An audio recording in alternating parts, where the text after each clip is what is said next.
तेजस्वी जी, चिराग पासवान ने कहा है कि मोदी के रहते भर में आरक्षण को मजबूत किया गया है। और देखिए, इस पे ज़्यादा हमको टिप्पा टिप्पणी नहीं करना है। चिराग पासवान जी तो खुद ही कहते थे कि भाई जो संपन्न दलित है उसको आरक्षण वापस लौटा देना चाहिए। और मोदी जी ने जो चिराग पासवान के साथ जो किया है, उनके पिताजी की मूर्ति को फेंकवाया, उनको घर को खाली करवाया, उनके पार्टी को तोड़वाया, उनके पार्टी का जो सिंबल बंगला था उसको छीनने का काम किया,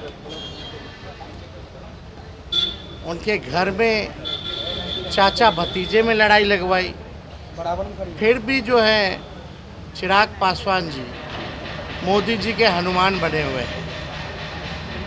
कोई भी खुदगर्ज आदमी अगर होता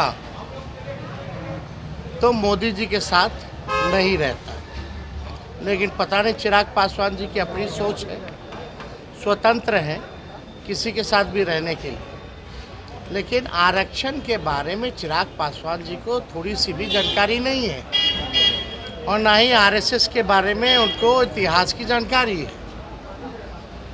थोड़ा आरएसएस के बारे में जानकारी प्राप्त कर लेनी चाहिए, और जानकारी उनको तभी प्राप्ति हो सकती है जब अपने पिताजी का, रामविलास जी जो हम सबों के नेता थे, उनके भाषणों को वो सुने। उनका भाषण जो है रामविलास पासवान जी का, चिराग पासवान जी पहले सुने, समझें।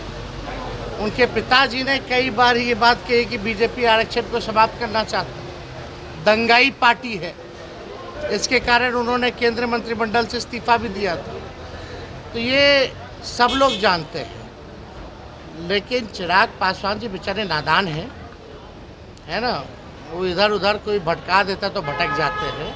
थोड़ी जानकारी ले करके बात करनी चाहिए। बीजेपी के मोदी जी हैं तो आरक्षण पर खतरा है, मोदी जी हैं तो लोकतंत्र और संविधान पर खतरा है। ये यथार्थ है, सच्चाई है। कान बंद कर करके नहीं रहना चाहिए, आंख बंद करके नहीं रहना चाहिए, आंख खोल के, कान खोल करके देखना चाहिए कि भाजपा के नेता, सांसद, कैंडिडेट बार बार इस बात को कह रहे हैं 400 पार लाओ और हम संविधान को बदलेंगे। लेकिन विजय चौधरी कह रहे हैं कि जो रामकृपाल यादव हैं वो ऐसे उम्मीदवार है कि लोगों को चिंता कौन से हो रही है।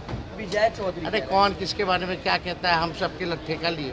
बीजेपी के आप जनता ना मालिक है, मालिक तय करेगी। बीजेपी के सभा में आप कार्यकर्ताओं भी आपस में लड़ रहे हैं, तो सम्राट जी नाराज, सम्राट चौधरी को मंच छोड़ के भागना पड़ रहा है। चलिए कोई नहीं, उनका